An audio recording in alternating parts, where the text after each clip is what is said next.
2018년을 우리가 이제 다 보내고 19년 새해를 맞이하는데 주일마다 로마서 말씀을 나누고 있습니다. 그런데 아주 많이 남아 있어서 12장 1절에서 2절 말씀을 우리 읽었습니다마는 1절에 나와 있는 이 말씀을 가지고 한 해 너희 몸을 하나님이 기뻐하시는 거룩한 산제물로 드리라. 이는 너희가 드릴 영적 예배니라 라는 이 말씀 가지고 한 해를 승리하고자 합니다. 여기서 영적 예배라는 것은요, 먼저 영적이라는 것은 하나님 앞에 합당하다는 뜻을 가지고 있어요. 다시 말씀드립니다. 이게 스피리츠라는 말이 퓨뉴마라고 하는 성령을 말하는 게 아니라, 여기서 스피리츠라고 하는 것은 하나님의 성도들이 하나님이 보시기에 합당하느냐는 거예요. 하나님 앞에 하나님이 보시기에 합당한 예배. 그 예배는 오늘 우리가 이렇게 드리는 예배도 예배지만은, 여기서 말하는 예배는 act of worship이라 해가지고 하나님을 믿는 성도들이 살아가는 모든 삶을 예배라고 정한 거예요. 그러니까 하나님의 성도들이 살아가는 모든 삶이 예배인데, 그 예배가 하나님 앞에 합당해야 된다는 거예요. 할렐루야. 우리 예수사랑교회 2019년 하나님 앞에 합당한 그와 같은 모든 삶이 예배로 승리하기를 축복합니다. 한 12월 달쯤이 되었는데 학교를 다녀왔어요. 학교를 갔다 왔는데 저희 집이 어느 한 집을 방을 렌트했습니다. 그 시골에서 어느 집에 방 하나를 렌트해서 살고 있었는데, 학교를 다녀오니까 주인이 저희 집 모든 거 해봐야 별거 없습니다. 보니까 방 하나에 얼마나 갖다 놓겠어요. 가재 도구를 마당에 다 내놨더라고요. 그냥 내놓은 게 아니라 다 버려버렸더라고요. 이유인즉 저희 아버지와 어머니께서 방값을 못 냈다는 거예요. 그래서 대체 그 방 하나 렌트하는 게 얼마인가 궁금했어요. 그 시대에. 근데 하여튼 못 냈습니다. 그래서 이미 여러 집에서 거쳐왔기 때문에 날씨는 추운데 아무도 우리를 받아줄 집이 없어요. 어차피 방을 줘봐야 렌트비를 못 낸다 이거예요. 그래서 제가 능력이 있었으면 렌트비를 내버리는데, 제가 능력이 없어가지고 그냥 있는 중에 미국으로 가신 장로님이, 그때는 전도사님이셨는데 어쩔 수 없으니까 교회 건물에 들어와라 이렇게 된 거예요. 교회가 한 이 정도만한 건물이 있었는데 옆에 새로 건축을 했어요. 크게 교회가 보이게 됐어요. 이만한 건물을 비워두었습니다. 그래서 거기는 렌트비를 안 내도 된다는 거지요. 그렇게 해가지고 우리가 그렇게 하기로 하고, 동네에 농사를 짓는 분들에게 이야기를 해서 볏집을 가져와서 이 마룻바닥에 깔고 이제 거기서 생활을 시작하게 됐습니다. 한 기호는 3년을 사는 것 같습니다. 제가 중학교 생활을 거기서 했으니까요. 날씨는 추운데 그 짚을 깔아도 추워서 이 손과 발을 쫙 펼 수가 없어요. 움츠려야 되는 거죠. 그러는 와중에 이제 거기서 생활을 하는데, 문을 열고 돌아서면은 본교회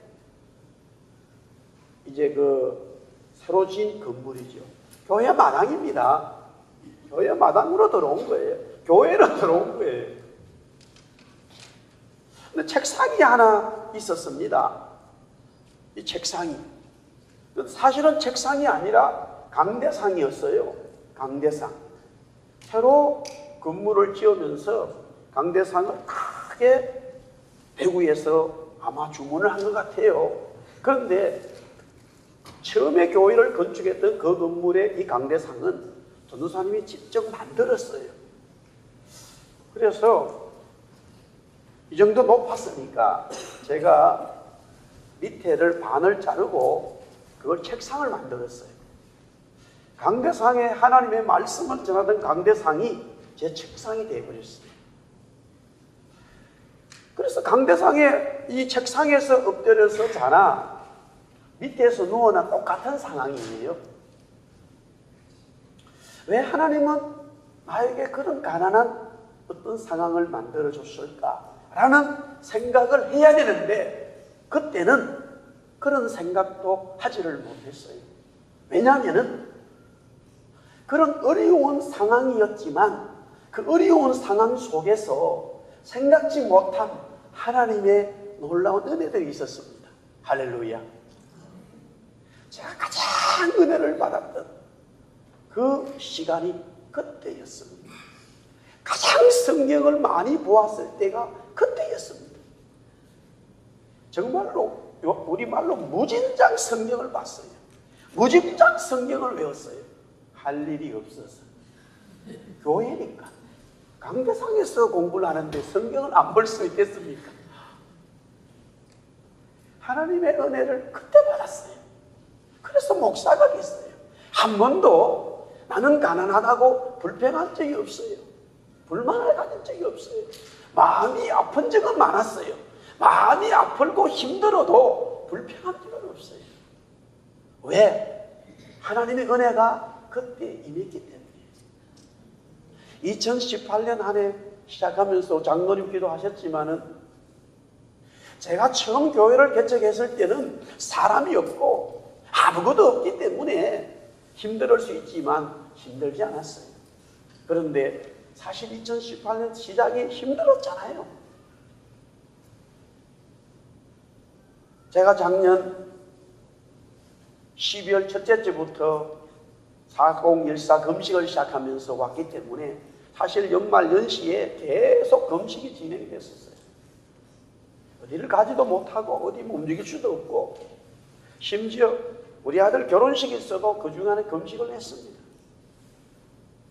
하나님 앞에 약속한 것이라 바꿀 수가 없었어요.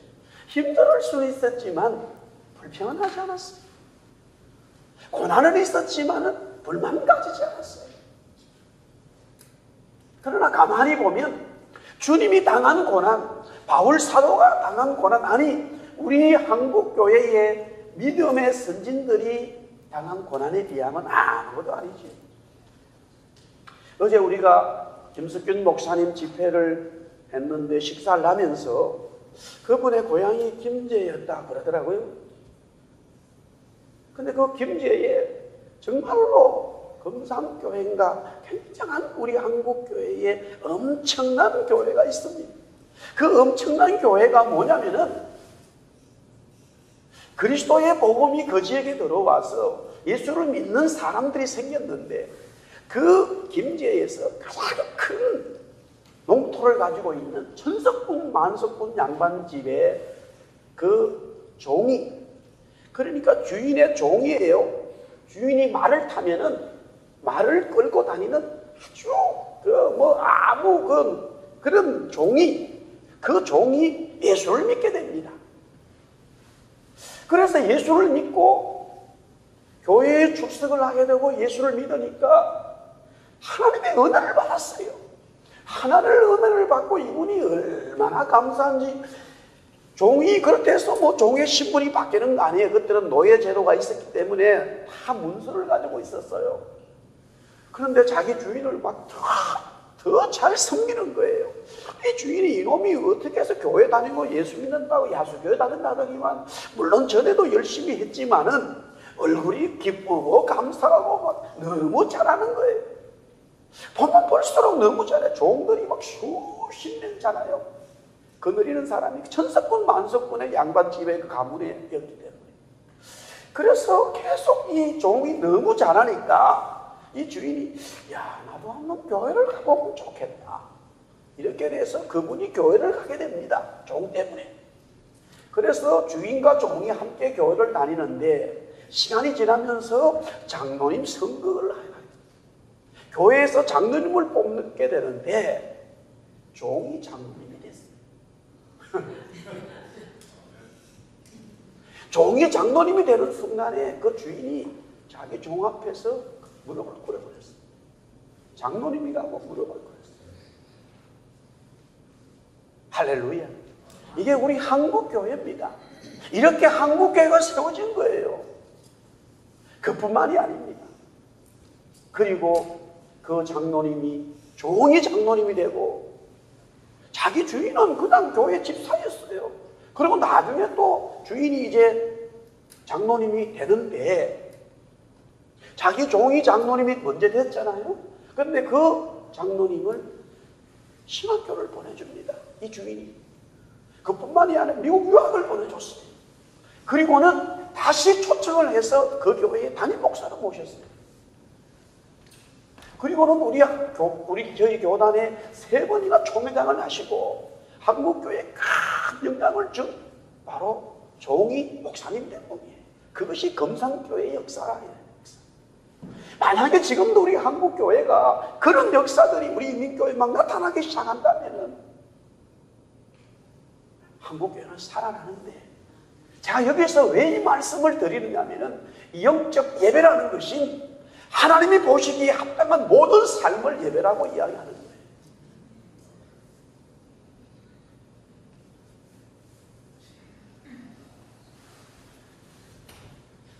자, 오늘 12장 1절 말씀 먼저 우리 한번 같이 보겠습니다. 1절 다 같이 다시 한번 봅니다. 시작. 그러므로 형제들아, 내가 하나님의 모든 자비하심으로 너희를 권하노니 너희 몸을 하나님이 기뻐하시는 거룩한 산제물로 드리라. 이는 너희가 드릴 영적 예배니라. 먼저 시작은 그러므로라고 시작합니다. 지금 우리가 주일마다 이제 말씀을 보고 있습니다. 아직까지 우리가 11장까지 보지를 못했잖아요. 그런데 11장까지 이제 우리가 계속 보겠지만, 11장까지 로마서의 말씀은 하나님께서 우리를 사랑하셔서, 하나님께서 세상을 사랑하셔서 죽을 수밖에 없었던 본질상 진노의 자녀인 의리 없는 죄인들을 위해서 하나님의 아들 그리스도를 보내셨고, 그 그리스도가 우리들을 위해서 죽으심으로 구원을 이루셨다. 그 진리를 믿는 자는, 그 진리를 믿고 받아들이는 자는 구원을 받는다라는 복음의 진리를 설명했어요. 그리고 난 다음에 12장부터는 그 복음의 진리를 믿는, 받아들인 하나님의 사람들이 어떻게 살아야 되는 것을 설명하는데, 그래서 그러므로라는 말이 나온 거예요. 그러므로라는 말은 구원받은 하나님의 백성들아, 그러므로라는 거예요. 내가 하나님 앞에 하나님을 믿고 고백한다면, 그렇다면은 너는 이렇게 살아라 하는 말씀이었다는 거예요. 그럼 이 접속사가 너무 중요한 거예요. 내가 돈을 많이 벌었어요. 그러므로 나는 선교한다. 멋지죠? 돈을 많이 벌었는데 그러므로 나는 예배 채우겠다. 하나님 합당한 예배가 아니지. 구원받은 하나님의 성도들이 구원받았다면 그러므로 하고 말씀하고 있어요. 자, 여기에 그러면서 형제들아, 바울이 내가 하나님의 모든 자비하심으로라는 말을 시작합니다. 여기에 자비라는 말은 큰 사랑이죠. 큰 사랑인데 국률이에요. 불쌍히 여기는 마음이에요. 바울이 로마 성도들에게 편지하는 것은 하나님의 큰 자비, 하나님의 큰 사랑, 하나님의 큰 긍휼의 마음으로 편지를 쓰고 있어요. 불쌍히 여기는 마음이죠. 우리 성도 간에 하나님의 자비한 마음이 없이 말하고 행동하는 것은 다 하나님의 역사가 될 수 없어요. 여러분의 감정과 생각으로 말해버리면 굉장히 좋은 말도 시험에 드는 거예요. 정말로 내가 그 영혼을 사랑하는 마음으로 바울이 고백한 것처럼 하나님이 주시는 그 마음의 자비로 접근해야 되는 거예요. 그러나 내가 생각하는 것으로 말했다가는 늘 영적인 것에서는 실패하게 돼 있어요. 마가복음 1장 40절부터 42절에 한 나병 환자가 예수께 와서 꿇어 엎드려 간구하여 이르되 원하시면 저를 깨끗하게 하실 수 있나이다. 예수께서 불쌍히 여기사 손을 내밀어 그에게 대시며 이르시되 내가 원하노니 깨끗함을 받아라 하시니 곧 나병이 그 사람에게서 떠나가고 깨끗하여진지라. 아멘. 예수님으로 말미암아 나병, 문둥병 환자가 치료를 받았는데요, 예수님이 그 사람을 치료하게 된 것은 불쌍히 여기는 마음이었다는 거예요.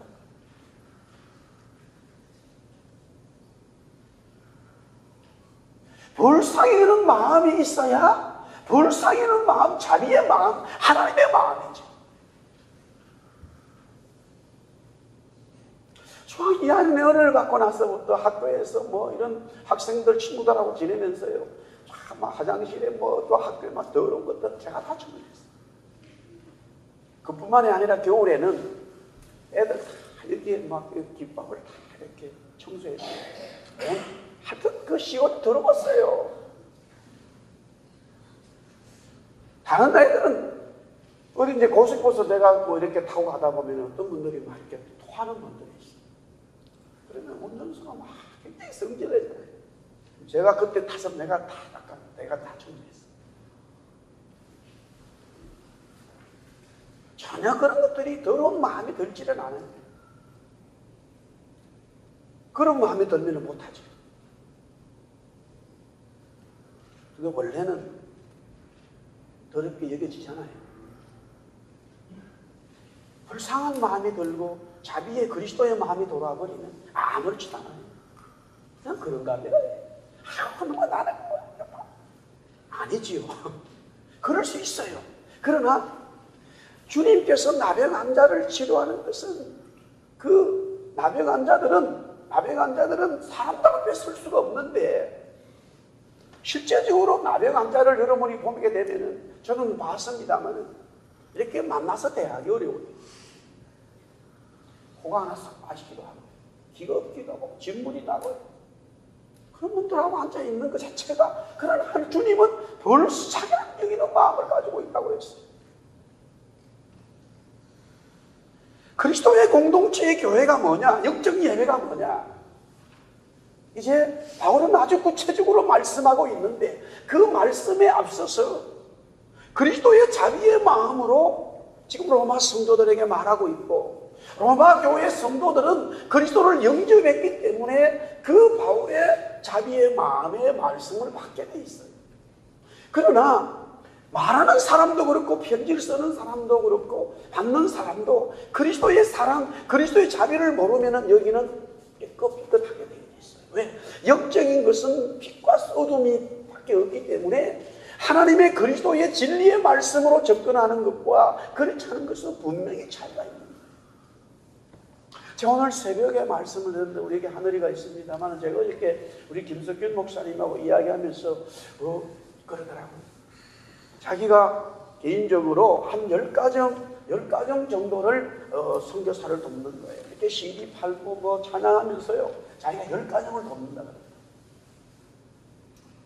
그리고 고등학교에 국어 선생님이었는데 그 학교 일하면서 이 복음사에 가는 게 너무 힘들었지만 계속 그렇게 감당했어요. 지금은 이제 뭐 은퇴를 했고 사역만 하지만, 그런데 한 20년 전에 이제 우리 각성교 사님 가정이 이제 꽃들집하러 간다는 거예요.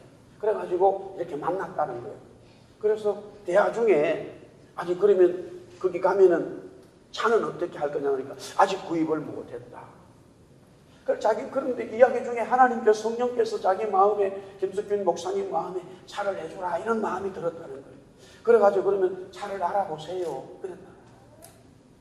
그러니까 이제 그 중고차를 이제 알아봤는데 1년 된 이제 현대 갤로퍼를 알아봐가지고 전화로 왔다.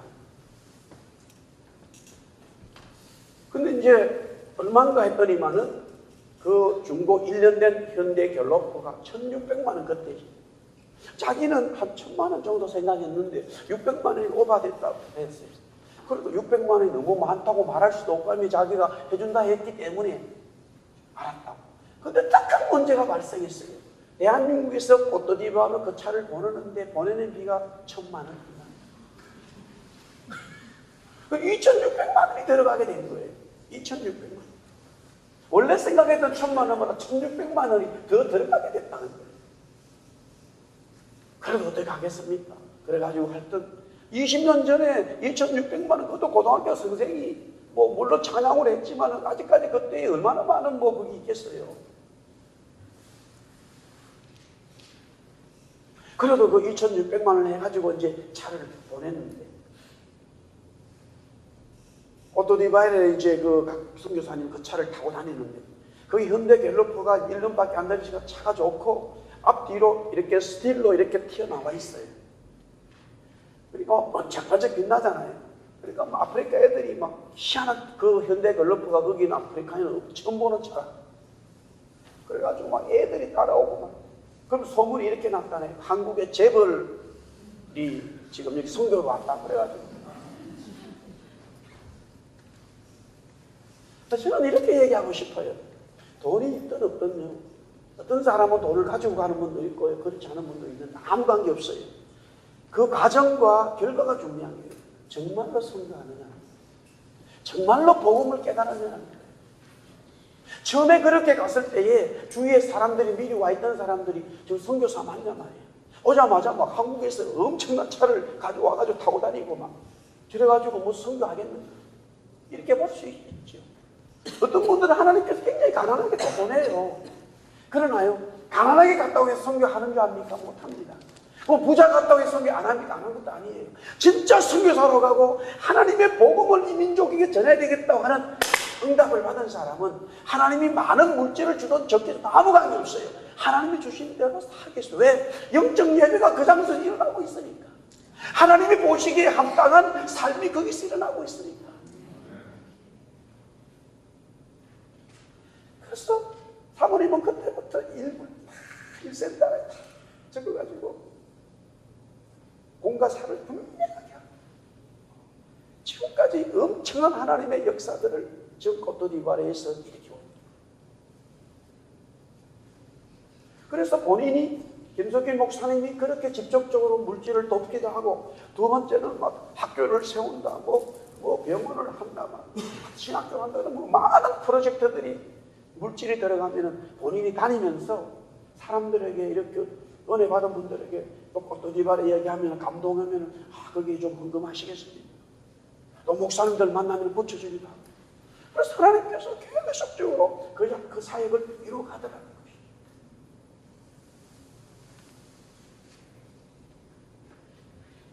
그런데 진짜 선교사는 하나님이 물질을 얼마만큼 주는 거에 관계없이 가난하던 바울이 말하기를 가난하던 부자가 되는 정말로 거기에 살고 있는 그 사람들에 대한 불쌍한 마음이 있으면 복음은 계속적으로 열리게 되어 있어요.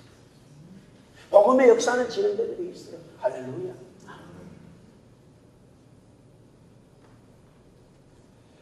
자, 이렇게 이제 이 바울이 지금 이 12장의 시작을 하면서 정말로 영적 예배에 대한 그러니까 구원받은 하나님의 사람들이 첫 번째 어떻게 살아야 할 것이냐 하는 그 문제에 있어서 영적 예배를 설명하고 있더라. 그러면 영적 예배, 하나님 앞에 합당한 삶을 드리는 것인데 어떻게 드릴 것이냐? 오늘 1절 말씀에 보니까 우리 한번 따라하겠습니다. 나의 몸을 하나님이 기뻐하시는 영적 예배로 드려라. 오늘 영적 예배를 말하는데 몸이라는 말을 썼어요. 로마서 12장 1절에 보니까 너희 몸을 하나님이 기뻐하시는 거룩한 산제물로 드리라 이렇게 말하고 있습니다. 즉 첫 번째 영적 예배에 합당한 것이 뭐냐? 구원받은 하나님의 사람들이 몸을 드리는 예배에는 반드시 제물이 있어야 됩니다. 곡식이나 소, 양, 염소, 비둘기를 드렸죠. 그러나 예수 그리스도로 말미암아 더 이상 제물이 필요 없게 되었습니다. 왜냐하면 예수 그리스도가 제물이 되셨기 때문입니다. 예수 그리스도 그 한 분만으로 제사적 예배의 모든 것들을 충족시키기에 충분합니다. 그러므로 예수 그리스도를 믿음으로 모신 자들은 그 자신들이 몸이 자기가 바로 제물이 될 수 있다는 것입니다.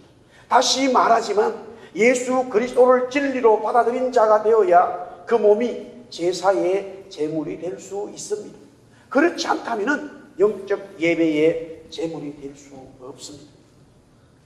여기서 바울 사도는 성도들의 몸이 영적 예배의 제물이라고 말했는데 헬라 철학의 이분법적인 사고 영향으로 몸과 영을 구분하는 것이 인하여 잘못되어진 복음의 진리를 바로잡기 위함입니다.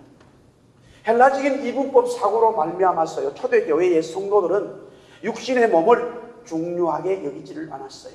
구원은 인간의 영역에 적용되지 없어지는 육신의 몸에는 해당되지 않는 것으로 보았어요. 영이 재물이고 몸은 아니다라고 했지요. 그러다 보니 육신에 대한 극단적인 금욕주의와 아니면은 방탕주의죠. 함께 공존하게 되었는데요. 이 사상 다 잘못된 거예요.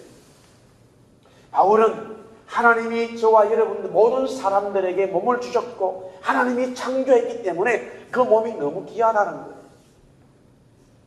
여러분들 혹시 내가 구원받았는데 이 몸은 아무렇게 돼도 되고 영이 구원받았기 때문에 내 몸은 아무렇게 해도 되라고 생각한다면 오늘날 현대판 영지주의 속에 빠집니다. 하나님께서 우리를 구원하시는 것은 영과 혼뿐만이 아니라 저와 여러분의 몸도 다 구원시킨다는 거예요.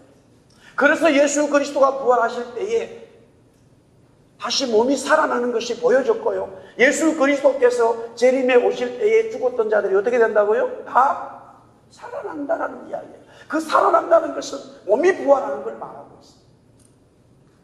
믿으시면 아멘. 그래서 바울이 먹는 것 마시는 것까지도 하나님의 영광이 된다고 말하는 것은 이 몸이 너무나 중요한 거예요. 요사이 젊은 사람들이 결혼을 하는데 아이를 가지지 못하는 가정들이 굉장히 많잖아요. 그 중에 하나가 여러 이유들이 있지만 먹는 음식 때문에 좀 심한 표현으로 그런 음식을 정리하고요. 저 산골짜기에 그냥 풀 뜯어 먹고 나물 뜯어 먹으면 6개월이면 애가 들어서 먹는 음식들이 전부 다 이 유전자를 조작시키고 정상적인 몸을 만들지 못하고 있습니다.